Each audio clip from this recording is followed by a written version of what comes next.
Audio Jungle.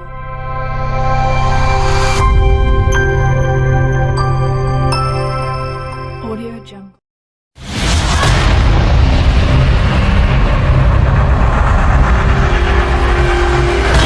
Assalamualaikum warahmatullahi wabarakatuh. Shalom, Om Swastiastu, Namo Buddhaya, dan salam kebajikan bagi kita semua. Halo teman-teman semuanya, kembali lagi di podcast Bersinar. Bersatu erat, saling inspirasi, nostalgia, dan relasi dipersembahkan oleh bidang hubungan antar lembaga dan masyarakat Badan Eksekutif Mahasiswa Fakultas Hukum Universitas Diponegoro tahun 2025. Saya, Davina Puswitarani, akrab disapa Davina, selaku podcaster pada episode kali ini. Nah, teman-teman semuanya, pada episode kali ini kami telah mengundang narasumber yang sangat-sangat inspiratif loh. Beliau sudah siap nih untuk membagikan pengalamannya kepada kita, mulai saat beliau masih dalam dunia perkuliahan hingga sampai pada titik saat ini. Beliau merupakan alumni Fakultas Hukum Universitas Diponegoro angkatan tahun 1994. Saat ini, beliau menjabat sebagai anggota DPRD Provinsi Jawa Tengah periode tahun 2024 hingga 2029 loh. Nah teman-teman, dari review singkat yang sudah aku sampaikan, mungkin teman-teman udah bisa menebak nih, siapa sih narasumber kita pada episode kali ini? Nah teman-teman, daripada nunggu lama-lama lagi, ini dia, mari kita sambut Mas Catur Agus Sabtono, SHMH. Halo. Assalamualaikum. Waalaikumsalam. Selamat siang. Selamat siang. Mas, gimana nih Mas kabarnya hari ini? Alhamdulillah baik. Alhamdulillah baik. Gimana Mas tadi perjalanannya menuju ke sini? Macet kah atau? Enggak, lancar. Oh lancar. Lewat Alhamdulillah. tol tadi, tol Iya. Alhamdulillah. Gimana Mas, Semarang panas banget nggak nih? Panas ya. Panas banget ya. Mas gimana nih Mas? Rasanya kembali lagi ke FH Undip setelah sekian lama mungkin. Adakah perbedaan yang Mas rasakan ketika kembali lagi ke sini? Perbedaannya jauh ya. Kalau dulu kita kampusnya di Peleburan itu kan kecil gitu kan. Oh iya. Satu kompleks itu untuk banyak fakultas kan gitu. Oh iya. Sekarang setiap fakultas punya kompleks masing-masing. Iya, Ya kan? punya masing-masing daerahnya masing-masing ya Pak. Masing-masing gedung masing-masing. Oh. Ya sudah pasti ya perkembangan yang lebih baik lah ya daripada zaman kita masih kuliah dulu. Cara infrastruktur Ya, secara mungkin infrastruktur, berbeda ya. sekali ya Pak. Memang sih Pak, FH Undip nih pasti selalu memberikan pembaharuan setiap tahunnya Kalau untuk. dulu kita kelas kadang gantian sama FISIP tuh kan karena nempel kan kelas-kelasnya gitu. Jadi kelasnya memang bergantian gitu Pak. Bukan, sama FISIP. ada kelas yang nempel. Dulu kan ada namanya A105, B103, B109 itu ya kadang ada yang ini sebelahnya kelasnya FISIP, sebelahnya kelasnya hukum gitu. Oh, jadi satu gedung seperti itu Pak. Iya, makanya kan tadi saya bilang satu kompleks kalau di Peleburan itu beberapa fakultas. Oh. Sekarang ini kan satu fakultas punya kompleks sendiri-sendiri. Iya, betul. Oh. Makanya secara kampus kan lebih besar sekali kan. Tapi ruang kelasnya gitu Pak. Kalau ruang kelas gede. Oh, ruang kelasnya maksudnya berbeda-beda berarti setiap fakultas, nggak gantian gitu, cuma satu gedung aja. Udah ada. Oh, seperti Udah itu. masing-masing. Oke. Pak mungkin bisa lanjut ke pembahasan selanjutnya Iya, nih iya. Pak. Kesibukannya apa nih Pak sekarang? Ya, kesibukannya sekarang ya menjalani profesi sebagai anggota DPRD Provinsi Jawa Tengah ya. Oh. Kerja-kerja kegiatan-kegiatan kedewanan lah dan kegiatan-kegiatan ke konstituen di Dapil itu aja. Ada nggak sih Pak kegiatan lain selain menjadi anggota dewan gitu? Mungkin ada kegiatan sosial atau mungkin Bapak masih aktif bekerja di ranah hukum Pak? Ya kalau secara profesi kan sudah tidak boleh. Oh, Ya, kita kan iya, harus iya. cuti ya, mengajukan cuti profesi dan memang kemarin kita sudah ajukan juga. Saya kan kebetulan juga konsultan hukum pasar modal. Kita juga sudah ajukan permohonan cuti selama 5 tahun gitu. Berarti sekarang hanya fokus di kedewanan aja ya Pak? Kedewanan saja. Sambil coba-coba cari nanti lah bisnis apa gitu. Oh, seperti itu ya Pak. Oke, mungkin selanjutnya Pak, kita bisa flashback ke beberapa tahun sebelumnya nih Pak. Saat Bapak mungkin lulus SMA, kemudian memutuskan untuk melanjutkan pendidikan nih Pak ke jenjang perkuliahan. Apa yang membuat Bapak akhirnya memutuskan untuk memilih FH Undip nih Pak sebagai pilihan Bapak melanjutkan perkuliahan Pak? Nah ini yang agak susah ya. Dulu nih kalau bicara masa lalu kadang kita dulu agak bandel Davina. Oh. Iya kan?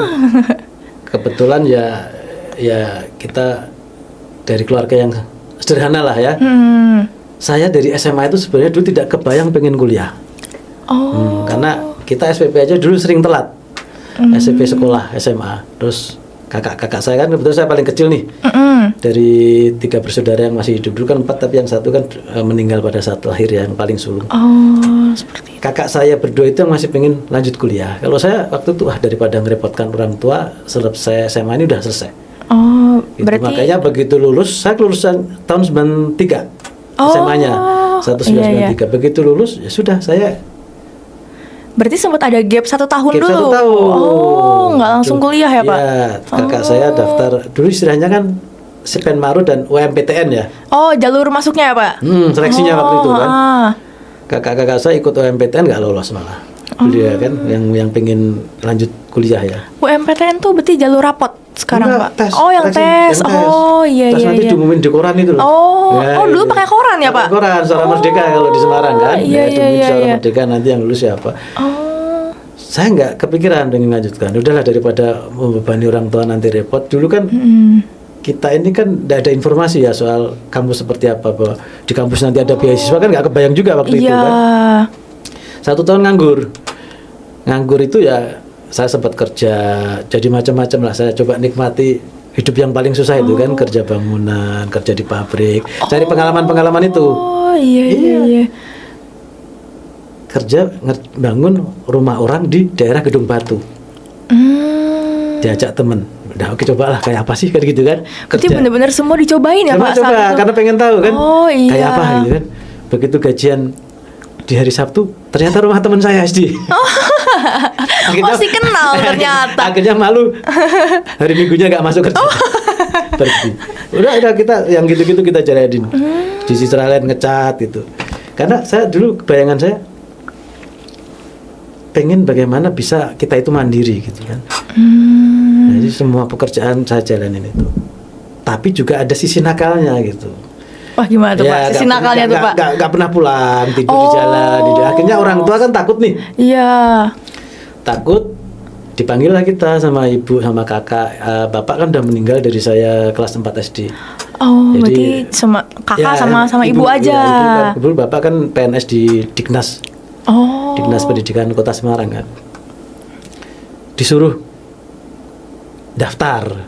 Disuruh kuliah nih, Pak. Karena kan kita gini agak sombong ya. Dari SD, SMP, SMA kan saya ranking terus. Berarti memang bapaknya pinter. Sayang kalau nggak dimanfaatkan. Dikasih tahu, coba deh daftar daripada gini. Bahkan ada tetangga itu dia punya pabrik gitu kan, dia ngomong, udah kalau nanti ngambil fakultas ekonomi tak biayain kan gitu kan. Tapi kan kita dulu waktu saya kecil, ibu selalu bilang, bapak itu kan punya pesan, kita ini boleh orang yang nggak punya, tapi jangan pernah merepotkan orang lain. Gitu kan.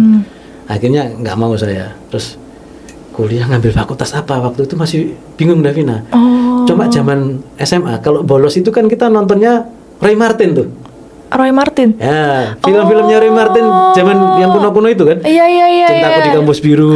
Ya ampun. Itu kan ceritanya Roy Martin aktivis demo. Ini kayaknya cocok nih kalau ngambil di Fakultas Hukum. Jadi ada ketertarikan dari film itu ya, Pak?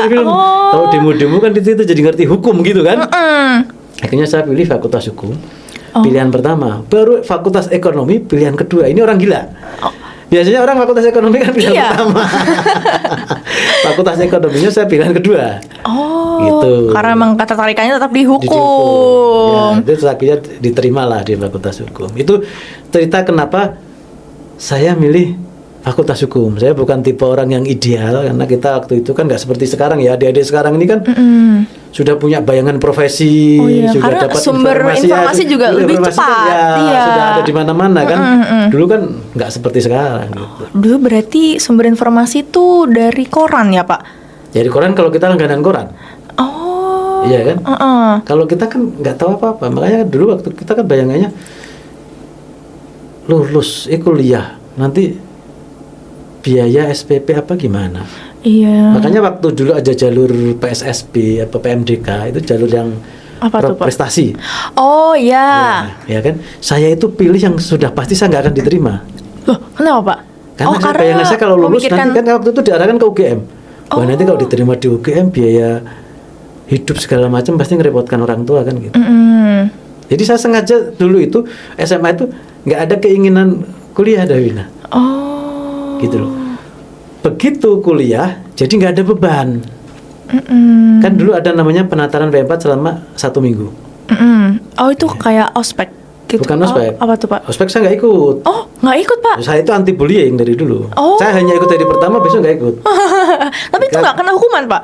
Nggak kena. Oh, nggak kena. Kita ngomong di media, anti kekerasan segala macam. Ada beberapa temen tuh, Rubai yang sekarang aktif di PKB itu.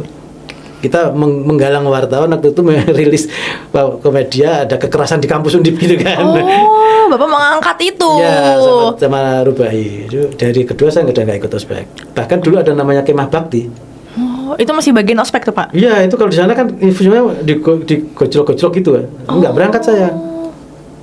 Makanya ketika saya di lembaga intrafakultas di BPM fakultas, 2 periode ospek itu saya selalu jadi koordinator keamanan dan saya selalu menyampaikan ke teman-teman ospek itu jangan sampai ke arah bullying. Gitu. Ya jadi dulu anti bullying.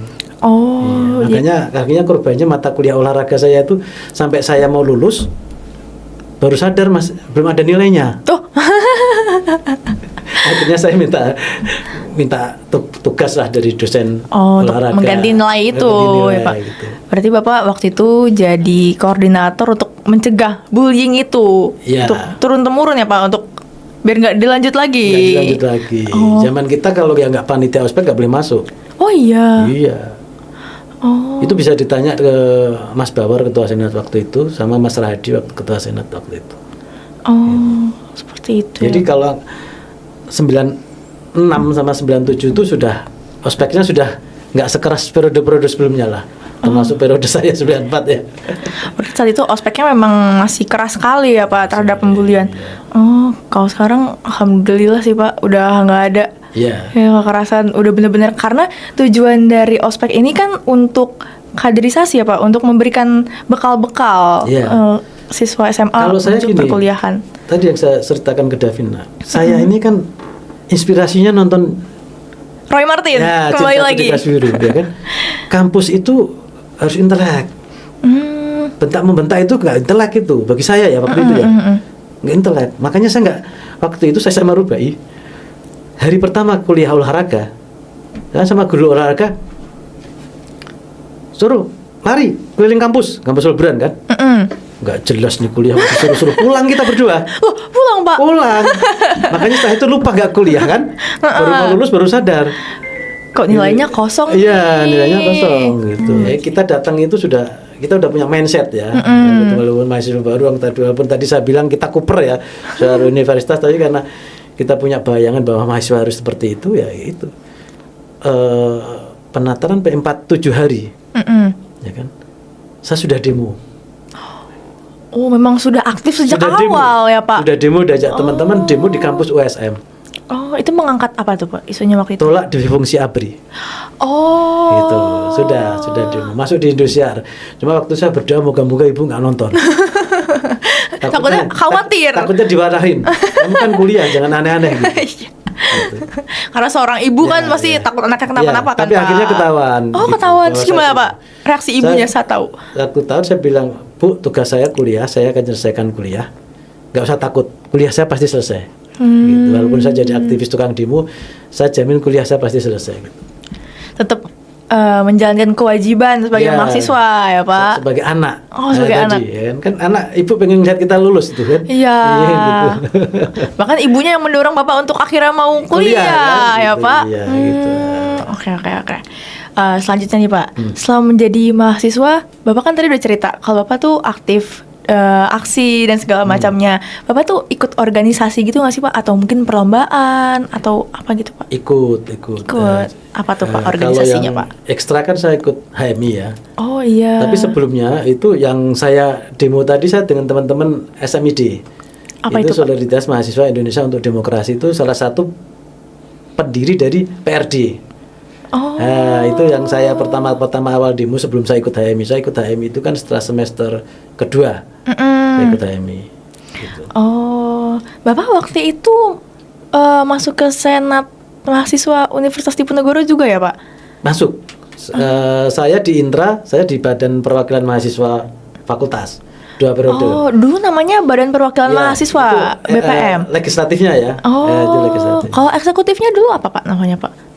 Eksekutifnya Senat namanya. Oh, Senat. Oh, jadi dulu tuh Senat masuknya ke ranah eksekutif. Eksekutif ya. Oh, kalau Memang, sekarang ya salah itu sebenarnya istilahnya. Oh, kalau sekarang Senat jadi legislatif, BEM-nya eksekutif. Oh, dulu. Yang benar memang Senat kan legislatif, Iya. namanya senator kan. Memang dulu salah. Salah. Makanya kan akhirnya kita rombak kan. Mm-mm. Kita rombak. Oh, kalau boleh tahu nih Pak, waktu di Senat Bapak menjabat sebagai apa Pak? Di Senat di BPM. Oh iya, BPM maaf. Di BPM, Iya. di wakil ketua. 2 periode Wakil saya ketua. wakil ketua terus ya. Oh, itu sekitar tahun berapa Pak? Kalau nggak salah 96, 97 dan 97, 98. Oh, berarti dari 96 sampai tahun 98 ya 2 Pak? periode, 2 periode, Oh, 2 periode. Itu pemilihan kan? Heeh. Pemilihan. Baik. Gimana sih Pak waktu Bapak berdinamika di Senat itu? Saat Ya itu? seru lah. Tapi kan apa ya, pengalaman kita di kampus itu kan ya membentuk karakter kita sekarang ya. Mm-mm. Makanya saya kalau dulu kasih tahu teman-teman atau adik-adik ya, kita yang nikmati proses di fakultas itu sebebas-bebasnya. Maksudnya sebebas-bebasnya seberapa kita potensi ya dioptimalkan. Karena mumpung kita ini mahasiswa masih belum ada beban apapun. Iya, Ya betul. kan? Kita belum punya tanggungan apapun. Karena akhirnya kan kita dapat beasiswa juga itu kan, Mbak Davina kan gitu. Oh, Pak dulu Ya, dapat beasiswa dapat akhirnya. beasiswa. Oh. Dapat beasiswa dari Super Semar. Kan Super gitu. Semar. Ya. Oh, iya. Dulu SPP zaman saya itu masih 180.000 Oh. satu semester. Tapi zaman itu memang sudah tinggi angkanya Pak ya, 180.000. Iya tinggi, tapi beasiswa waktu itu kan 40.000 per bulan. Jadi masih untung lah kalau dapat beasiswa kan, masih Iya, ada sisa iya, untuk iya, bisa iya. melakukan aktivitas lah kan gitu. Istilahnya masih bisa buat dijajanin sisanya ya Pak. Ya, untuk mundar-mandir juga ngurusin fakultas juga atau kalau kita berkegiatan kan. Makanya dulu zaman saya di BPM fakultas itu pas periode pembantu dekan 3-nya bidang kemahasiswaan itu Pak Ahmad Khulaimi almarhum yang kemarin baru wafat itu beliau. Oh, iya. Itu kita buat usulan waktu itu. Dulu beasiswa itu kan untuk yang berprestasi dan tidak mampu kan. Ya, kita dari lembaga kemahasiswaan mengusulkan, Pak tolong teman-teman yang di BPM Senat ini dan minimal ketua Senat dan bendahara di UKM fakultas itu juga dikasih beasiswa. Walaupun mungkin tidak pintar satu kan, secara IPK ya, atau mungkin anak orang kaya. Tapi dengan teman-teman ini meluangkan waktu, toh kalau mereka ada uang jajan lebih kan pasti dipakai juga untuk kegiatan di fakultas kan. Oh iya. Kan gitu. Dan betul, akhirnya betul. itu MOU itu dengan fakultas itu di ACC itu. Oh, Ya, kita ngomong ya, kita tolong itu nanti ya saya terus minta ketua Senat Mas Bawor waktu itu tolong didata teman-teman yang memang jadi pengurus BPM dan pengurus Senat ditambah dengan di UKM fakultas itu untuk diajukan beasiswa. Gitu. Oh, jadi akhirnya dari pihak fakultas pun difasilitasi, Oke, dibantu iya, ya Pak. dibantu. Oh iya. Karena saya bilang kalau mereka punya uang lebih kan mereka tambah semangat lebih aktif di fakultas Iya, kan betul. membawa nama fakultas juga kan gitu. Oke. Baik nih Pak, kan Bapak tadi udah cerita kalau Bapak selain aktif aksi juga aktif di organisasi BPM, betul Iya. Pak, BPM Senat. Nah, itu kan Bapak juga harus dengan tetap mempertahankan akademik dengan baik ya Pak. Nah, itu gimana sih Pak caranya untuk menyeimbangkan antara organisasi dengan akademik itu? Karena Bapak juga beasiswa dan beasiswa itu pasti harus mempertahankan akademik juga ya Pak? Ya, beasiswa itu kan karena rasa sayang Pak Khulaimi kepada kita yang aktif. Gini, mungkin nggak tahu kalau situasi sekarang ya Devina. Kalau dulu kan kita itu zaman dulu, saya pikiran saya cuma begini, yang penting nilai akademik itu di atas rata-rata. Di atas rata-rata itu apa? Begitu saya lulus, IPK minimal harus 3. Udah gitu saja. Saya dulu, bayangan saya ya. Jadi yang penting saya menjaga nilai itu nanti pada saat lulus IPK minimal 3. Karena kan saking aktifnya dulu 2 semester saya 0 nilainya, IPK-nya 0. Oh, karena memang sempat ada Yang satu saya magang di Surabaya tahun 99, yang satu karena banyak kegiatan, saya nggak pernah kuliah. Oh. Gitu. Terus ada juga yang nilai-nilai jelek, tapi kan itu saya kompensasi ketika saya punya waktu luang di tahun 2000-an sebelum lulus, dengan target tadi IPK minimal 3 itu saya kejar nilai-nilai yang masih jelek itu. Gitu. Ngulang ya istilahnya ya. Oh iya, ya, ngulang. Kita mengulang, ya. Itu ngulang sekitar 2 semester ya Pak? Nambah 1 tahun? Ya, saya lulus hampir 6,5 tahun lama. Oh iya. Jadi kalau dibilang prestasi akademik yang ini jangan ditiru lah. Oh. Tapi tetap Pak, Bapak kan masih di akhir-akhir ngulang itu Bapak mau maksimalkan waktu itu kan Pak? Waktunya. Saya juga masih sempat bikin kelompok studi. Oh, apa tuh Pak? Kelompok studi apa? pemerhati hukum bisnis KPHB namanya. KPHB. Ya, kita dulu bikin kegiatan di ruang notariat itu. Misalnya praktek pendaftaran merek, praktek pendaftaran hak cipta, cara membaca laporan keuangan. Jadi angan-angan saya waktu itu kan ini teman-teman, karena pengalaman saya juga kan saya merasakan ke teman-teman lulus ini harus ada bekal skill. Jadi Bapak lewat ini bikin sendiri tuh, teman-teman nongkrong tuh saya ngumpulin teman-teman yang sudah mau lulus tuh, yuk kita bikin kelompok studi, nanti kita undang narasumber yang kompeten gitu kan. Buat pelatihan ya Pak? Kecil-kecil, nggak perlu bayar, nggak perlu apa kan, untuk internal gitu. Di ruang notariat waktu itu. Bukan ruang, di ruang perpustakaan. Perpustakaan? Yang di peleburan itu kan ada di tengah tuh, ada ruang ya di situ. Kita. Seperti Dan itu. saya sudah waktu itu sudah matur ke Pak Khulaimi juga. Pak Khulaimi, yaudah kalau Bapak kalau kegiatan yang ada manfaatnya mahasiswa kan, walaupun ini bukan UKMF, bukan senat, studi ya Pak. Kelompok orang duduk-duduk aja nggak apa-apa. Sama Pak Khulaimi dikasih pinjam ruangan juga. Tapi pasti itu memberikan impact yang besar ya Pak, ya, ke mahasiswa pastinya. Karena selain akademik kan sebagai mahasiswa hukum tuh juga butuh pelatihan-pelatihan untuk meningkatkan skill ke depannya ya Pak. Banyak yang tertarik juga waktu kita bikin kegiatannya, ternyata yang datang juga banyak. Dan saya dulu kan dengan Pak Darminto Hartono. Pak Darminto masih ngajar ya beliau ya? Pak Darminto. Sepertinya udah enggak juga? Sih, Pak. Atau saya belum pernah dapat itu sih Pak dosennya. Beliau HI. Oh, HI. Tapi jago juga kalau soal corporate law sama hukum bisnis itu ya Pak. Sama kelaporan keuangan lah, corporate finance itu beliau ahli itu. Jadi saat itu beliau sebagai salah satu narasumber di pelatihannya Pak. Mentor kita, ya narasumbernya gantian. Berganti-ganti ya Pak. Siapa yang bisa ngisi gitu. Oke. Berarti itu buat teman-teman semuanya yang mungkin bingung gimana cara menyeimbangkan antara akademik dengan organisasi, bisa dengan tetap menstabilkan nilainya ya Pak. Betul. Harus punya target. Harus punya target.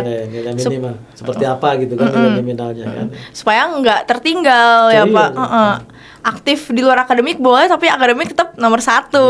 Iya betul ya Pak. Kan dibayarin orang tua. Kan jangan merepotkan orang tua kan.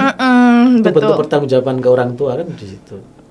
Apalagi sekarang kan, kalau zaman saya sebenarnya kan sekolah masih dibiayai negara kan gitu. Oh iya.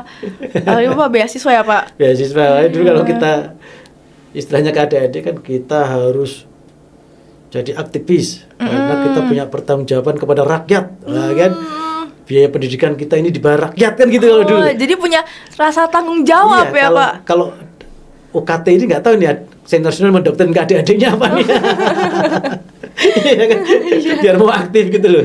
Kalau dulu kan kita gitu, kita ini SPP murah loh, karena dari pajak rakyat kan. Jadi kita harus punya pertanggungjawaban ke rakyat. Ada dulu kan Tridharma perguruan tinggi itu kan. Iya. Jadi bidang pengabdian masyarakat itu harus ditafsirkan ya. Harus. Ya kegiatan yang punya dampak ke masyarakat, tidak semata-mata KKN kan gitu. Berarti harus betul-betul memberikan keberdampakan kepada masyarakat. Salah satunya advokasi ke masyarakat itu. Iya. Oke, kemudian nih Pak, pembahasan selanjutnya. Ada nggak sih Pak pencapaian terbesar Bapak selama menjadi mahasiswa? Apa ya? Bagi saya gini ya, saya semua ini selalu terplanning. asal semua masih bisa berjalan sesuai planning itu pencapaian luar biasa bagi saya. Bagi orang lain mungkin itu tidak, makanya bagi saya sesuatu langkah yang mencapai target itu sebuah prestasi.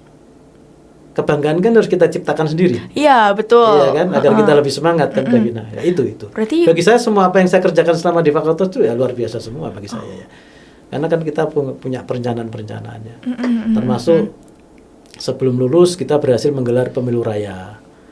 Ya pertama kali pemilu raya di Universitas Diponegoro itu ya periode kita. Gimana kan Pak? Boleh, sejarah kan? Boleh diceritakan tuh Pak? Iya. Lika-likunya waktu pemilihan raya itu. Kita sosialisasi dulu kan ke fakultas-fakultas. Kita mau merubah struktur kelembagaan mahasiswa. SMPT mau kita tempatkan sebagai lembaga legislatif. Kan gitu. Karena kan dia representasi dari fakultas-fakultas. Berarti kan memang pasnya dia menjadi legislatif kan gitu. Iya. Eksekutifnya kita pilih melalui pemilu raya. Gitu. Jadi kita sosialisasi ke fakultas-fakultas, ya akhirnya mereka sepakat. Hanya satu waktu itu yang tidak ikut fakultas ekonomi, menolak waktu itu. Kenapa tuh Pak? Alasannya Pak mungkin? Ya lah, biasalah dinamika mahasiswa kan gitu. Kan kalau sekarang kan mungkin juga masih sama lah dinamika mahasiswanya kan, pengaruh organisasi di ekstra kan ada kan. Nah, itu kan itulah itu kan dinamika waktu itulah. Tapi yang tahun berikutnya kan ikut sudah. Karena dianggap waktu itu kita mau mengatur kan gitu, biasalah. Nanti pasti kalau panitianya dari SMPT sekarang, nanti pasti kurang lah gitu, pengaruh ini ya. Padahal kita jamin pasti kita objektif, karena waktu itu juga calon kita kalah kan gitu. Karena tujuannya memang untuk memperbaiki struktur. Untuk struktur kan hanya di kampus lah kita itu bisa benar-benar belajar demokrasi kan gitu. Karena demokrasi di kampus itu kan nggak ada.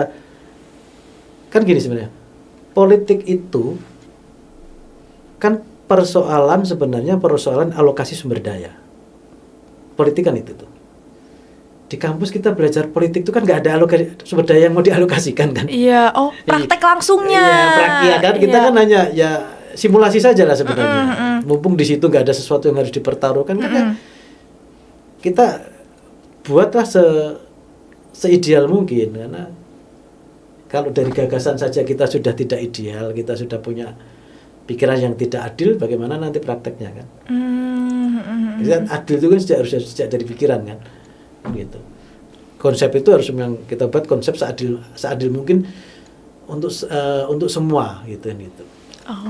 Jadi memang sebagai wadah untuk mempraktikkan ilmu-ilmu politik yang sudah dipelajari sebelumnya, ya Pak. Kalau nggak salah waktu itu syaratnya itu calon harus didukung minimal dia tanda tangan gitu ya, beberapa orang gitu kan. Kalau sekarang pakai KTM Pak, sistemnya. Beberapa orang gitu kan di beberapa fakultas, lupa itu. Saya waktu itu ketua SC-nya sih kan, bukan ketua panitia teknis. Ya ramai juga.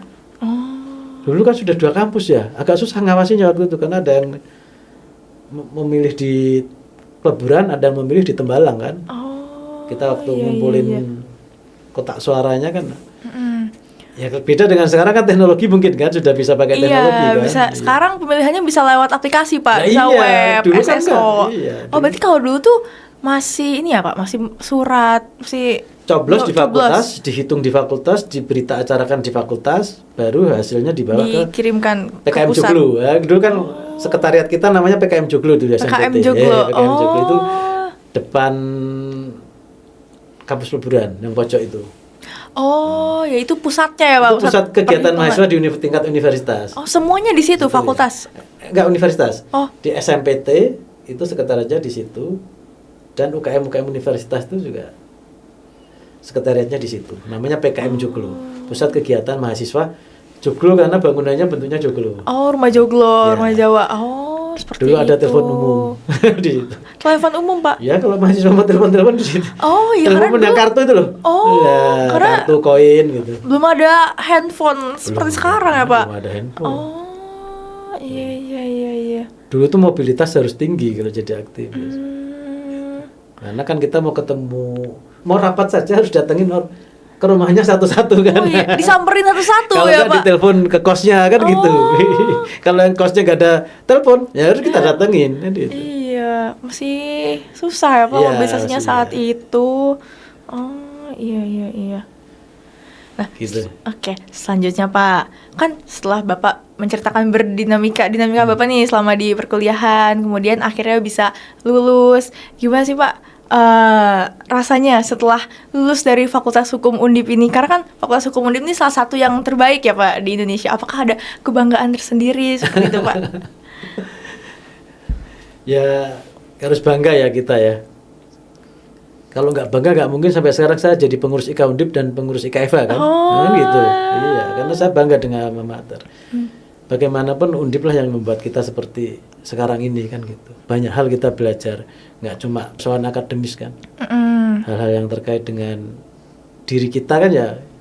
Yang Ya, membentuk Undip pertama iya, kali karakter ya Pak. kita ini kan dibentuk di Undip. Kan gitu. Bangga dong dengan alma mater. Davina juga harus bangga. Iya, nanti. saya bangga. Lulus harus punya kewajiban jadi pengurus alumni gitu loh. Oh ya, Iya. nanti ya Pak, kita lihat ke Ya, biar depannya. adik-adiknya bangga gitu kan. Iya. Berarti Bapak kembali lagi ke IKFH sebagai bentuk kebanggaan ya Pak. Oke. Ada nggak sih Pak hal yang paling berkesan selama jadi mahasiswa yang mungkin sampai sekarang nih Bapak nggak bisa lupain gitu, yang masih teringat sampai sekarang gitu Pak? Apa ya? Banyak sih sebenarnya. Makanya saya tadi bilang banyak. Karena saya termasuk salah satu mahasiswa yang bisa magang karena mencari sendiri. Oh. Saya kan 1 semester magang di Surabaya di kantor pengacara ya. Ya itu kebanggaan bagi saya. Karena itu oleh Pak Jais almarhum dulu dosen hukum acara perdata itu sering diceritakan. Oh. Gitu loh. Bapak dibanggakan ke semua orang ya Pak. Iya, di dosen pembimbing skrip saya kan. Seperti ini gitu loh. Walaupun mata kuliah beliau itu saya 4 kali baru dapat A. Ngulang 4 kali Pak. Karena saya jarang masuk kan, banyak kegiatan. Karena sibuk. Absennya ketat kan kalau Pak Jais. Iya lagi Pak. Gitu. Baru yang keempat saya dapat nilai A. Tapi itu kebanggaan banyak lah. Apa ya? Ya hal-hal apa yang saya lakukan di fakultas bagi saya asal memberikan dampak ke teman-teman ya saya senang kok. Banyak kok yang bisa kita kerjakan. Termasuk tadi soal beasiswa. Iya. Ya kan? Kalau kita bisa punya manfaat ke orang lain kan senang. Betul. Ya kan? Berarti memang banyak sekali ya Pak Ya, hal yang berkesan untuk iya. Bapak, mulai dari aktif organisasi, mendapatkan beasiswa, terus juga magang bisa dapat Iya. sendiri. Itu dari sisi akademik tadi kan. Oh, iya. Dari sisi gerakan, kita pernah bikin macet Jalan Bawen itu 3 jam. Wah, karena ada apa tuh Pak? Kita demo. Oh. Kita bikin macet jalan Semarang Jogja selama 3 jam. Wow, itu berarti banyak sekali Nah, itu masanya. kita dari sisi apa ya kan gitu. Banyak lah apa ya. Kalau bagi saya sesuatu hal yang bisa kita capai sesuai planning kita itu prestasi. Gitu. Selama kuliah ya. Karena kan aktivitasnya nggak cuma aktivitas akademik kan. Tuh mungkin bisa juga tips untuk teman-teman yang menonton video ini harus membuat target-target yang jelas ya Iya. Pak, dan harus berusaha untuk mencapai seluruh targetnya. Terus juga selama di perkuliahan ini harus bisa mengeksplor banyak hal, betul ya Pak? betul. Karena kita memang masih mahasiswa, belum punya tanggungan apa-apa, jadi harus betul-betul memanfaatkan waktu dan hal-hal yang kita punya saat menjadi mahasiswa. Tuh teman-teman bisa menjadi insight baru. Mumpung masih belum punya rasa malu kan gitu. Oh iya, betul. Karena kalau kerjain aja semuanya yang kita nanti kan kita ketemu kita cocoknya di mana gitu kan. harus berani ambil risiko ya Iya, Pak. iya. Karena kita masih muda. Masih muda, iya. Sayang kalau nggak dimanfaatkan. Iya, semua yang penting terukur ya. Istilahnya teman-teman adik-adik yang aktif itu harus sadar resiko istilahnya. Kalau kita aktif, resikonya apa? Kalau kita jadi aktivis kampus ini resikonya apa? Kalau kita punya jadi aktivis di luar kampus juga, resikonya apa? Tahu resiko bukan untuk ditakutin, tapi untuk dikelola. Nah, kalau sekarang kan ada namanya risk management kan. Nah, kita kelola. Kayak tadi saya sampaikan, saya 2 semester IP-nya 0. Tapi saya masih optimis. Lulus saya pasti IPK minimal 3. Dan alhamdulillah IPK saya kan 3,16. Nah, gitu kan. Oh ini udah 3 nih, udah saatnya udah wisuda, aman nih. saatnya wisuda kan gitu. Jadi ya itu yang penting sadar resiko saja. Jangan sampai Davina aktif di BEM ya. Iya. Habis itu capek nih saya ini. Malas aku, iya malas deh. Jangan cuma saya dong yang disuruh-suruh. Kayak gitu-gitu kan. Harus sadar resiko. Supaya bisa mempertimbangkan ya, Pak. Jadi aktivis itu jadi segelintir orang. Kan gitu. Pergerakan sosial itu kan selalu digerakkan oleh minoritas aktif terhadap mayoritas pasif kan gitu. Jadi kalau jadi aktivis itu harus bangga kita itu menjadi yang segelintir orang tadi gitu loh. Kan nggak gampang itu. Iya betul, apalagi di zaman itu ya Pak, yang memang informasi susah untuk didapatkan. Pemerintahnya juga waktu itu kan lain. Iya. Dan sekarang yang sudah lebih terbuka lah, lebih demokrasi itu bebas lah. Demokrasi lebih bebas betul Pak. Dan untuk sekarang sih lebih banyak cara untuk mengangkat sebuah problem supaya bisa lebih diperhatikan, mulai dari sosial media tentunya. Cuma gini Davina, semua kan ngalamin tantangan yang berbeda ya. Zaman kita ini dulu tidak semua orang berani demo. Berarti asal kita demo pasti dimuat koran. Kan begitu nih? Iya. Karena kalau sekarang demonstrasi semua orang kan udah berani. Menyatakan pendapat semua orang juga sudah berani di medsos. Kan kita tetap harus menjadi segelintir itu bagaimana caranya itu harus dirumuskan juga. Kalau sekedar kita hanya update status di medsos, ya nggak ada bedanya kita dengan yang lain kan? Karena memang ini sudah era medsos, kan gitu. Kalau dulu kan kita belajar itu bagaimana kita merumuskan agar kita itu kalau bahasa sekarang itu eye catching untuk media, menjadi media darling kan begitu kan? Iya kan gitu. Kalau kegiatan kita hanya habis itu kita upload di Instagram, di apa, semua BEM juga melakukan yang sama. Jadi kan? harus berani beda. Mau demo, semua orang sekarang sudah gampang demo itu kan gitu. Nah sekarang apa yang unik itu harus dicari. Adik-adik sekarang yang lebih tahu ya. Kalau dulu kan asal kita bisa cari topik demo kita turun di jalan pasti masuk berita. Karena dulu nggak semua orang berani demo. Demo itu dulu kita kalau udah 25 orang udah banyak itu. Oh. Iya. Itu udah akumulasi semuanya Pak 25. 25 enggak usah akumulasi, asal kita bisa 25 orang itu sudah banyak kalau zaman dulu. Masih takut semua orang demo itu. Gitu loh. Karena kondisi pemerintahnya juga pada waktu itu. Makanya kan ada tolak di fungsi ABRI jadi. Karena ada ketakutan ya Pak saat itu. Kalau sekarang kan lain, mungkin kan tantangannya juga berbeda kan? Iya. Orang bisa bikin status bebas sekarang di medsos. Cuma kan kalau hanya begitu saja kan nggak menarik. Karena orang nyari unik tadi dengan viral tadi kan? Iya. Kan gitu. Bagaimana agar viral kan gitu? Iya betul.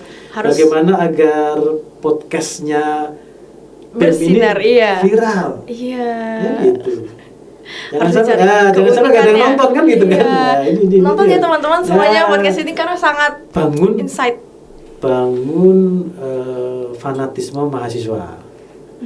Malu dong kalau podcastnya Fakultas Hukum Undip kalah dengan fakultas yang lain kan gitu misalnya kan? Nah gitu. Itu tuh kayak gitu-gitulah. Gimana kita ya membuat kalau sekarang tantangannya viral. Iya. PR-nya kan itu. Bagaimana kegiatan kita viral kan. Supaya lebih banyak bisa menjangkau lebih banyak orang. Iya. Nggak sekedar bikin kan? Betul. Kalau dulu bisa bikin begini saja udah luar biasa. Di sini sekarang masih ada nggak itu majalah Fakultas Gema Keadilan? Oh masih ada Pak? Ya mestinya gini-gini ini kan Gema Keadilan juga terlibat kan? Karena kan ini kerja-kerja jurnalistik. Iya kan? Iya. Dia melibatkan mestinya GK. Mungkin bisa ya Pak di lain waktu bekerja sama mungkin dalam program kerjanya. Jajalah teman-teman yang aktif di situ biar ya ini kan jurnalisme ya. Maksudnya kan kolaborasi itu lebih punya manfaat yang lebih besar daripada nanti masing-masing gitu kan. Karena kan kita nggak tahu ke depan Davina jadi apa, terus Imam sebagai BEM jadi apa. Tapi kan pada titik tertentu kita akan ketemu dan siapa tahu bisa berkolaborasi. Iya. Kan gitu. Karena masa depan kita juga nggak tahu ya Pak, kedepannya akan menjadi apa. Iya, tapi kalau belajar bekerja sama itu kan harus dimulai sejak dini, sejak sekarang. Kan gitu. Karena bagaimanapun kita pasti membutuhkan orang lain. Betul, Ya Pak. ya, sinerginya tuh. Tapi harus diralat ini Davina dari Pak itu. Kalau di Undip itu, di IK Undip itu iya. Mas sama Mbak saja. Oh, Iya. Nanti budaya Undip. pemirsa nonton dikira saya bukan alumni Undip loh kalau dipanggil Pak. maaf Mas Catur. Nah, gitu. Maaf ya teman-teman, direvisi dulu. Betul. Saya kalau dengan Bu Dekan kalau pas acara IKF manggilnya beliau Mbak Prof gitu. Oh, Mbak Prof. Iya. Tetap membawa budaya Undip ya Pak, Iya, Mas budaya, dan Mbak. iya. Oke, Nah, baik. itu kan bentuk kedekatan kita dengan alumni dengan sesama alumni kan. Melalui panggilan ya Iya, Pak, yang panggilan. memang dibudayakan. Biar gak ada jarak juga kan. Betul. Baik, Mas Catur. Kita ke bahasan selanjutnya. Tadi kan kita sudah membahas nih Mas tentang hal yang berkesan untuk Mas Catur. Selanjutnya ada nggak sih Mas kendala-kendala yang Mas rasakan saat di perkuliahan itu yang mungkin sempat menghambat untuk Mas mencapai target-target tadi mungkin? Kalau menghambat nggak ada sih ya. Kalau kendala kan ya kita kan secara ekonomi lain lah gitu kan. Ya. Tapi kan akhirnya kita manajemenin sendiri ya. Kita nggak punya uang ya, makan sehari sekali lah. Kan gitu kan. Yang penting masih bisa kuliah. Ya. Yang tadi saya sampaikan, kita sadar resiko itu dari kita melihat potensi kita. Dari potensi kita inilah kita menetapkan kita mau ngapain kan di kampus kan. Kan gitu. Istilahnya ya planning kita tadi kan sesuaikan dengan potensi kita. Saya pikir ya nggak akan ada hambatan kalau kita merencanakan itu dengan melihat potensi diri kita. Iya betul. Kalau saya membuat perencanaan melampaui potensi, ya pasti saya akan mengalami hambatan. Gitu. Tapi kalau soal ada persoalan di tengah jalan itu kan biasa. Misalnya kita bikin kegiatan, tiba-tiba nanti dari fakultas punya persepsi lain nggak boleh, itu kan biasa. Hal yang gitu-gitu itu bagi saya bukan hambatan, itu juga justru sesuatu hal yang memang melatih kita gitu kan. Kan kadang yang kalau zaman dulu misalnya ini topiknya terlalu keras nih, jangan topik ini, itu kan biasa itu. Bagaimana terus kita membuat kalimat-kalimat eufemisme kan dengan tujuan yang sama, tapi bahasanya lebih diperhalus kan, gitu. Seperti itu ya Pak. Dan bagi saya itu bukan hambatan, karena masih apa ya? Ya memang harus kita lalui lah. Kalau sedikit ada persoalan kita anggap hambatan kan repot kita. Iya. Betul. Gitu. Karena itu juga apa ya? Untuk membentuk diri kita ke depannya ya Pak. Tapi kalau secara umum hambatan kita itu dulu ya itu tadi komunikasi. Karena kita ini kan dulu di daerah, tidak seperti teman-teman yang di Jakarta. Kadang kita informasi ini telat. Iya. Nah, itu saja sih hambatan. Kadang kita dapat isu itu kalau kita nggak aktif sering-sering ke Jakarta, itu bisa nggak up to date kita dapat isu. Isu-isu gerakan, isu-isu akademik misalnya, soal RUU gitu kan. Makanya dulu saya pribadi punya korespondensi dengan karena saya dulu ketertarikan di pasar modal, saya punya korespondensi dengan namanya Bu Aiwa. Itu kepala sekretariatnya HKHPM, Himpunan Konsultan Hukum Pasar Modal. Dan sampai sekarang beliau masih kepala sekretariat di situ dan saya masih kenal. Masih berhubungan baik ya Mas sampai sekarang. Gitu. Jadi dari sejak zaman saya kuliah dulu, mulai dari RUU perdagangan bursa berjangka Bapepti kan isunya dulu di pasar modal dulu sebelum dia menjadi Bapepti kan. Terus isu-isu soal isu-isu di pasar modal soal insider trading, soal cornering, soal praktek-praktek pelanggaran di pasar bursa lah, itu juga kalau kita nggak aktif nyari kita ketinggalan. Kalau ngandelin buku, itu kan dulu andalan kita hanya buku, belum ada internet kan. Buku itu diterbitkan kan setelah sekian tahun, naik cetak gitu kan, pasti kan isunya kan sudah nggak hangat banget gitu. Kan. Kalau kita nggak rajin-rajin ikut seminar ke kampus-kampus lain. Dulu di UI itu dia selalu up to date karena mereka punya ellipse project untuk soal-soal hukum bisnis. Seperti itu ya Mas. Berarti memang sebagai mahasiswa harus aktif ya Pak. Harus ada inisiatif untuk terus mencari tahu untuk memperbarui ilmu-ilmu yang ada ya Mas. Betul. Oke. Oke Mas, kan tadi aku sudah menanyakan terkait kendala-kendala yang Mas dapati. Apa ada nggak sih Mas motivasi yang membuat Mas tuh bertahan atas kendala-kendala tersebut seperti itu? Motivasinya tadi itu, saya itu paling seneng kalau punya target bisa tercapai.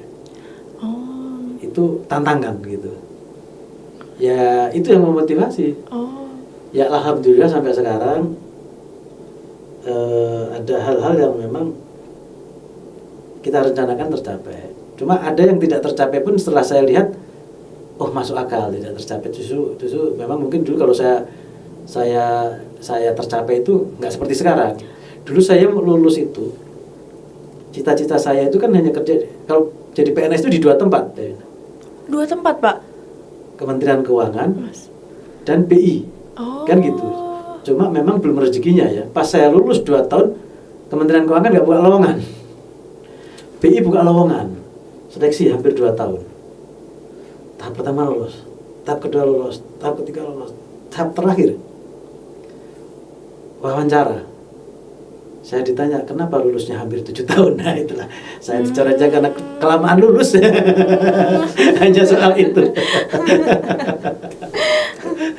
Ya bagi saya nggak ada persoalan gitu. Oh berarti memang saya nggak masuk speknya jadi pegawai BI. Jadi pegawai BI kan tidak nyari aktivis. Kayak gitu. Iya. Kok mempersoalkan soal lamanya studi kan gitu. Tidak ada persoalan, bagi saya nggak ada persoalan. Tapi begitu tes-tes yang sifatnya tes-tes ekonomi pun buktinya kita lolos. Pengetahuan ekonomi yang kita fakultas hukum bisa lolos juga kan, sudah kebanggaan itu. Kan soalnya banyak soal-soal ekonomi itu waktu itu tes tertulisnya. Oh iya Mas, iya betul. Baik, tadi Mas juga sudah menyebutkan bahwa rencananya kan ingin jadi PNS ya Mas, namun sekarang terjun ke dunia politik, betul. Apa sih Mas yang menjadi alasan Mas akhirnya memutuskan untuk terjun ke dunia politik itu Mas? Kalau PNS akhirnya saya jadi PNS. Oh, Ya, sempat menjadi PNS berarti saat itu ya Mas? Lulus saya sempat jadi PNS di Kementerian Kehutanan. Itu juga nggak terencana. Makanya karena nggak terencana saya keluar. Bukan dari bagian dari plan saya kan gitu tuh. Oh. Jadi ceritanya begini, karena tadi saya cerita saya nunggu seleksi di BI sama keuangan nggak ada kan, seleksi di BI. Teman saya Mas Aki itu ngajak ikut nemenin beliau ikut tes di Kementerian Kehutanan. Saya bilang saya kan nggak tertarik ke situ, saya bilang gitu. Coba aja untuk belajar TPA kan kamu mau seleksi di BI kan nanti TPA juga katanya kan. Dan nanti saingan sama kamu enggak kan kita beda jurusan. Itu pidana, saya ngambil pidana kan kamu dagang katanya. Beda katanya, cari beda posnya apa ya. Karena nggak saingan. Bisa ikut. Saya yang diterima malah gitu. Padahal coba-coba aja ya Pak saat itu. Terus saya diem tuh, nggak ngasih tahu keluarga. Sengaja kan gitu, nggak ngasih tahu keluarga karena bagi saya waktu itu kan bukan bagian dari plan saya kan. Tapi akhirnya keluarga tahu, saya disuruh ngambil dulu. Sambil memikirkan nanti kalau nggak betah dijalani, kalau betah ya dijahin, kalau enggak ya nanti keluar nggak apa-apa katanya kan. Coba dulu. Biasalah orang tua kan. Iya, Ya akhirnya saya ambil gitu kan. Saya akhirnya membuat perencanaan baru akhirnya. Membuat target baru lagi. Target tuh. Udah jadi PNS gimana caranya bisa kuliah di luar negeri kan gitu nih. Iya gitu. Cuma ternyata kan banyak hal lah itu kan yang mungkin kalau saya ceritakan di podcast gak enak kan gitu. Akhirnya gak jadi. Terus saya kan juga sambil buka praktek konsultasi lawyer kan. Saya juga terima konsultasi waktu itu. Terus karena terbit undang-undang advokat yang lawyer advokat itu tidak boleh jadi PNS juga kan, saya harus milih salah satu kan. Saya mundur akhirnya. Walaupun pas saya mundur, bos saya, pimpinan saya waktu itu bilang, "Loh kamu mau tak promosiin di eselon 4 ini." Di Kasubag TU di inspektorat khusus katanya. Ada inspektorat yang dibentuk baru di Kementerian Kehutanan. Saya tadinya mau dipoting di situ. Tapi saya bilang, "Mohon izin Pak, saya memang sudah mau keluar karena kan saya kemarin itu kan nyambi praktek gitu kan. Sekarang kan sudah nggak boleh PNS praktek. Iya. Saya harus pilih salah satu." Itulah cerita akhirnya saya keluar, saya fokus di dunia lawyering. Gitu. Oke. Baik, untuk selanjutnya Mas, apa yang menjadi alasan Mas Catur untuk ikut andil dalam ranah pemerintahan sebagai anggota dewan ini, Mas? Jadi saya setelah kerja di dunia lawyering ya kan, di perkebunan kelapa sawit lama ya, saya ini kan suka kalau ada tantangan-tantangan baru gitu ya. Saya mulai jenuh kan gitu tuh, mulai jenuh terus bayangan waktu itu pengen pensiun dini lah, udah ngomong sama nyonya sebelum anak saya yang nomor 3 ini lahir nih. Itu kan sekitar umur berapa ya Pak? Tahun-tahun sebelum COVID. Tahun sebelum COVID. 2018, 2017. Iya. Terus saya menemui salah satu senior lah, itu saya sampaikan, saya diketahui kamu kan masih muda, ngapain pensiun dini gitu kan. Padahal karirnya juga cari tantangan gitu. Apa gitu. Terus kamu sekarang aktif di mana? Kan kebetulan saya juga pengurus Kosguru kan gitu, masuk di kepengurusan di Kosguru kan. Udahlah kamu coba nyalon gitu, cari tantangan baru. Terus saya berpikir, oh benar juga, dulu kan kita sudah belajar ya. Iya, demokrasi tadi kan. Dan saya kan belum pernah ngalami di dunia nyatanya kan gitu. Terus baru pelatihan aja saat itu ya Pak. Saya ketemu teman-teman yang sudah aktif di politik, ada Mas Wiaji yang sekarang beliau Menteri Kependudukan ya kan, terus ada Mas Soleh yang sekarang jadi Wakil Ketua DPRD Provinsi dan Ketua DPD Golkar Jawa Tengah. Sama beliau saya udah nyalon saja gitu, diskusi ya akhirnya nyalon itu, terus ke politik gitu. Berarti seperti itu ya Mas, lika-likunya dari mau adaptasi kan. Tapi kan kalau soal pemerintahan kan saya sudah pernah bekerja di pemerintahan kan itu walaupun dulu kan di Kementerian Kehutanan kan tataran eksekutif kan kita tidak punya tanggung jawab ke konstituen kan. Kalau sekarang kan kita punya tanggung jawab ke konstituen. Bagaimana mengelola aspirasi konstituen itu kan yang ternyata yang memang nggak sederhana kalau di kampus kan gitu. Iya, beda pasti tantangannya ya Mas. Beda. Kalau di kampus kan kita dipilih kan mengandalkan pertemanan saja kan, nggak perlu ada komitmen apapun kan. Asal temannya banyak ya pasti lolos kan gitu. Pasti aman ya Mas ya. Karena relasinya juga banyak saat itu ya Mas. Kalau sekarang enggak, kita harus menjanjikan aspirasi dan aspirasi itu harus benar-benar kita bisa realisasikan. Kalau enggak ya resiko nanti 5 tahun lagi kan. Nah, sebagai anggota dewan nih Mas, pasti Mas kan sudah mengetahui permasalahan yang terjadi di masyarakat tentunya sebelum mencalonkan gitu. Pasti sudah riset ya Mas. Nah, kemudian apa sih visi, misi, serta prioritas utama yang ingin Mas perjuangkan untuk masyarakat? Yang pasti gini, posisi kita ini anggota DPRD gitu kan dipilih oleh masyarakat ya.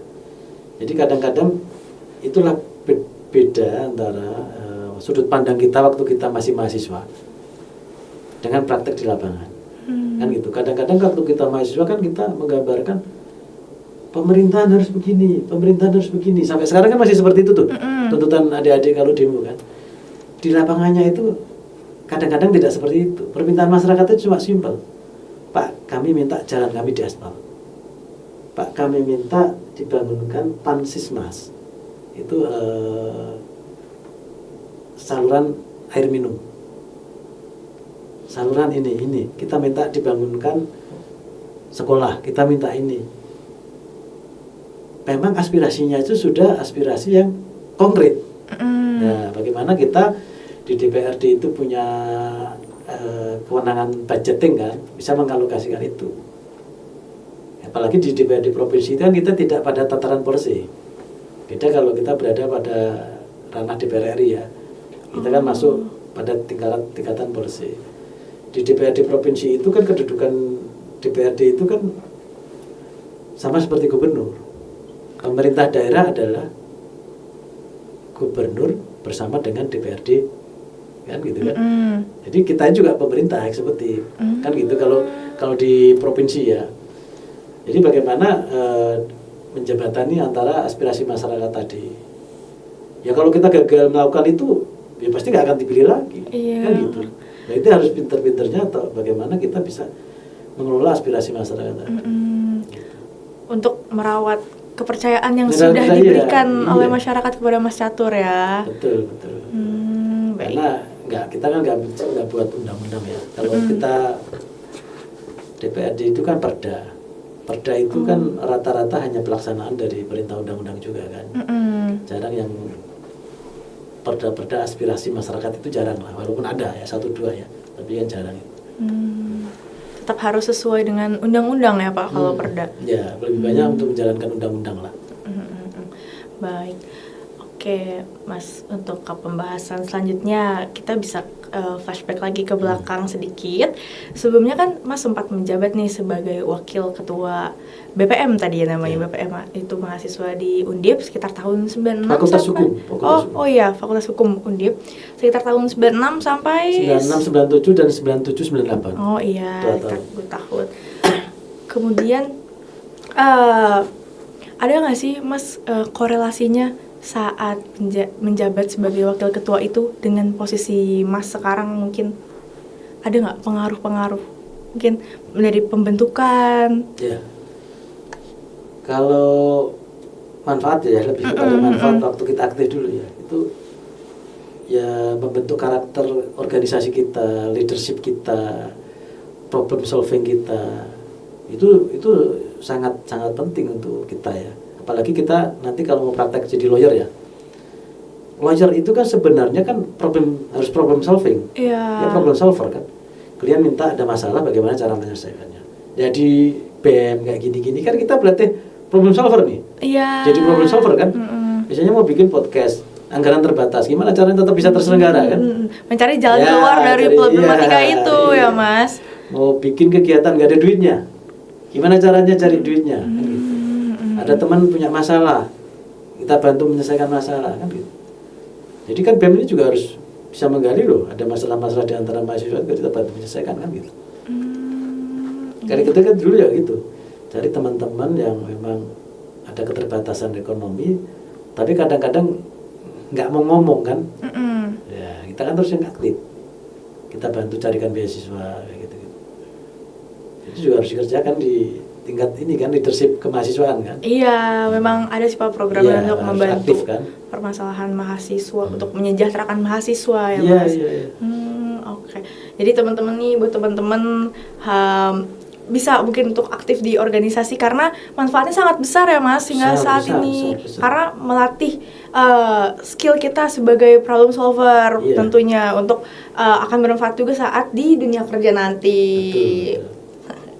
Nah, Mas, untuk saat ini selain aktif menjadi anggota DPRD Jawa Tengah, Mas juga pasti memiliki kesibukan lain, aktivitas lain. Gimana cara Mas untuk membagi waktunya, Mas? Ya, gimana ya? Justru gini. Kita ini ya pinter-pinter aja ngatur waktu ya. Tapi kan ada gium ya. Kasih pekerjaan kepada orang sibuk. Karena dia sudah terbiasa mengelola waktu. Iya. Nah, gitu loh. Betul. Apalagi zaman mahasiswa nih, pasti Davina sama nih. Kita ini kan suka mengerjakan kerjaan di last minute kan? Iya. Tapi pasti selesai kan? Deadliners, iya. Apa saja itu tuh? Nggak cuma tugas kan? Kadang kegiatan-kegiatan kerja ini kan nggak siap. Tapi begitu last minute kompak. Kan gitu ya. Nah, sama seperti itu. Yang ngatur waktunya ya biasa aja. Cuma kadang saya catat biar nggak lupa kan, kalau sekarang kan ada apa gitu. Karena ada juga kalau nggak kita catat lupa itu. Saya ada janji itu, saya pikir Jumat kemarin, ternyata Jumat ini. Untung bisa saya geser habis Jumatan, orangnya mau bersedia gitu. ya Mas. Dia masih minta tetap jam 6 sore ya nggak bisa saya gitu. Ya itulah, tapi yakinlah kalau kita sudah aktif tuh otomatis waktu itu bisa kita atur. Bisa dikelola, bukan kita atur ya, dikelola. Oh iya, itu the power of kepepet. Iya, betul. Karena kalau kepepet, jadinya kita harus mau nggak mau ini gimana mencari solusinya supaya cepat selesai tugasnya, Mas, betul. Jadi kita harus belajar berada pada posisi di situ. Akhirnya kita terlatih pada apa ya, istilahnya krisis dulu. Krisis manajemen. Krisis manajemen itu kayak semua orang bisa. Sesuatu yang sifatnya darurat gitu kan. Nah, sebenarnya pola kerja kita dengan menyelesaikan sesuatu last minute itu bagian dari kita belajar krisis manajemen sebenarnya.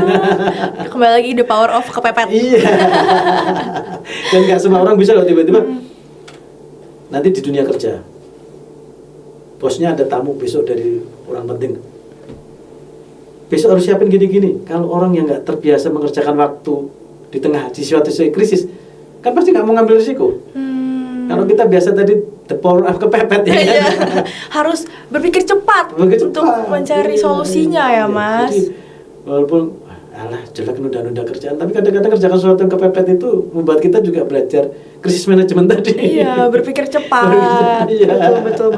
Dan itu memang harus dilatih ya, Mas. Gak bisa tiba-tiba bisa gitu. Refleks itu kan harus dilatih. Refleks, gak bisa kita melatih refleks itu tanpa latihan gak bisa lah. Berarti harus sering-sering dilatih melalui kejadian yang real, nyata seperti itu ya, Mas. Organisasi ini kan betul latihan kan. Iya, betul. Karena melalui organisasi juga belajar soft skill. Selain akademik juga kan. Ya, social skillnya. Social skill, betul sekali, Mas. Karena kan nanti pasti akan terpakai di dunia kerja selanjutnya. Ya, betul. Oke, Mas Catur udah gak berasa kita udah hampir di penghujung podcast. Mungkin sebelum menutup episode podcast kali ini dari Mas Catur bisa membagikan saran atau mungkin wejangan untuk teman-teman semua yang nonton video ini, yang mungkin teman-teman lagi merasa bingung untuk menentukan jalan ke depannya, seperti itu, Mas. Mungkin bukan wejangan ya, tapi berbagi kiat gitu kan. Jadi iya. nanti cerita tadi kalau yang jelek-jelek ya jangan ditiru gitu ya. Diambil saja. Dia bilang baik-baik aja. Kan gitu. Ya intinya mumpung jadi mahasiswa, mumpung kita masih punya banyak waktu luang, manfaatkan waktu luang itu untuk banyak belajar. Belajar akademik, belajar berorganisasi. Karena di kuliah itu tidak cuma ijazah nanti yang kita dapat, tidak cuma nilai yang kita dapat, tapi kita juga dapat teman. Teman itu dalam dunia bisnis itu network. Iya kan? Kita pintar, kalau nggak punya network susah juga cari pekerjaan. Ya kan? Jadi belajarlah berorganisasi di kampus, ekspresikan diri seoptimal mungkin dengan potensi apapun yang kita miliki, ya kan. Mumpung kalau mahasiswa salah itu masih dimaklumi, gitu kan. Itu kita nikmati privilege dunia mahasiswa itu. Nanti ke depan setelah kita lulus pasti kita akan merasakan manfaatnya. Banyak teman itu cari kerja lebih gampang nanti, ya kan Bu, karena ada orang ordal lah kalau istilahnya. Ada relasi yang membantu ya, Mas. Betul sekali. Minimal dari informasi dunia pekerja, belum lagi pada saat proses rekrutmen kan gitu. Karena kan tidak semua kita bisa ditampung sebagai PNS kan. Iya kan? Karena kan daya tampung pemerintah sekarang kan terbatas ya, Mas. Kita harus bisa kerja di dunia swasta lah. Dan itu pasti memerlukan relasi ya, Mas, tentunya. Ya. Kalau nggak bergaul nggak punya relasi nanti. Iya, susah nanti cari kerjanya ya, Mas. Apalagi di dunia hukum, perlu banget relasi itu. Betul. Baik. Karena bikin jadi lawyer itu gampang, cari klien gampang, ya kan? Yang sulit apa tuh, Mas? Cari klien yang mau bayar kita. Nah, itu yang nggak gampang. Betul. Iya. Kalau cari klien gampang, tapi cari klien yang mau bayar kita, yang lebih sulit lagi, cari klien yang mau bayar kita mahal. Itu lebih sulit lagi. Karena jadi lawyer nggak mudah ya, Mas, ya tentunya. Jadi lawyernya gampang. Oh iya. Asal kita ikut pendidikan PKBA, ujian profesi lulus, jadi advokat, selesai. Cari klien gampang juga. Cari klien yang mau bayar itu yang susah. Menegosiasikannya lebih susah. Itu di organisasi ini kita belajar menegosiasi. Oh iya, betul. Negosiasi. Betul. Pricingnya itu loh, ya kan, kita mau ngecas berapanya. Kan harus bisa negosiasi supaya mendapat harga terbaik. Yes, betul. Harga terbaik. Agar kesetaraan juga lebih baik kan gitu. Iya. Kalau nggak dibayar semua orang mau ngasih kerjaan ke kita nanti. Iya.